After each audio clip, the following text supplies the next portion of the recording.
আনে আগারে বডিত কি আয়রন পড়ছে ইঞ্জিল কি ওয়াশিং করার পর সাফা হয় না। হ্যালো গাইস, আসসালামু আলাইকুম। আজকে একটা বোলেরো হয়েছিল, বোলেরোটা ইঞ্জিল ইন্টেরিয়ার এন্ড এক্সটেরিয়ার ডিটেলিং করবার লেগে ফার্স্টে আমি ইঞ্জিলটা ডিটেলিং করলাম। তো ইঞ্জিলটা দেখতেছেন কিরকম লেতরা লেগেছে। তারপর আমি কেমিক্যাল মারলাম, কেমিক্যাল মারে অল্প টাইম রেখে দিয়েছি, রেখে দিয়ে আবার ফোম মারলাম, ফোম মারে চিপা চাপা জায়গাটিতে আর কি ভালো করে ব্রাশ মারলাম। তারপর ব্রাশ মারে অল্প কাপড় লইরে ডলে দিলাম, ডলে দিয়ে হাই প্রেশার মেশিন দেওয়া নর্মাল পানি মারা দিছি, পানি মারলে হলে অটোমেটিকলি ক্লিয়ার হয়ে গেছে না, দেখতে আসো। তারপরে যদি কেমিক্যালটা হলো ভালো কোয়ালিটির মারা হয় নর্মাল পানি মারলো ইঞ্জিলটা যারা ক্লিয়ার হয়ে যাবে। আর আপনারা যদি ভাবুন এবার ইঞ্জিল ওয়াশ করবার লেগে ভিজিট করবেন সিলভার হ্যাপি কার ওয়াশিং সেন্টারও। তারপর আমি বডি কম্বন মারা স্টার্ট করলাম, বডি কন্ডিশন ওভার খারাপ আছে, বডি কন্ডিশন খারাপ তার লেগে আমি বডি কম্বন স্টার্ট করলাম। বডি কম্বন মারা এটা আমি রাবিং মারি নাই, রাবিং মারলে লাস্টিংটা কম করে, গ্লেসিংটা কম দিন লাস্টিং করে, কম্বন মারলে আর কি লাস্টিংটা অল্প বেশি টাইম করে। বডির মধ্যে কম্বন ইউজ করলে পেনটা বহুত কম কাটে। বলোর যে সাইডের বিট থাকে, তারপরে যে বিটটি যে আছে বিটটির মধ্যে আমি ভালো করে কেমিক্যাল মারছি, কেমিক্যাল মারে চিপা চাপা জায়গা যা আছে ভালো করে আগে ব্রাশ মারছি, ব্রাশ মারে মারে ডিটেলিং করছি, নাহলে এই চ্যানেলটি আর কি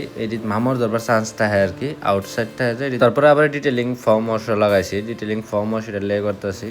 যে সাইডে যে বিটটি মারছিলাম এটি যদি হালকা ফুলকা বাই থাকে এখানে ওয়াশিংও যদি বাই থাকো টোটালি আর কি রিমুভ হয়ে যাবো।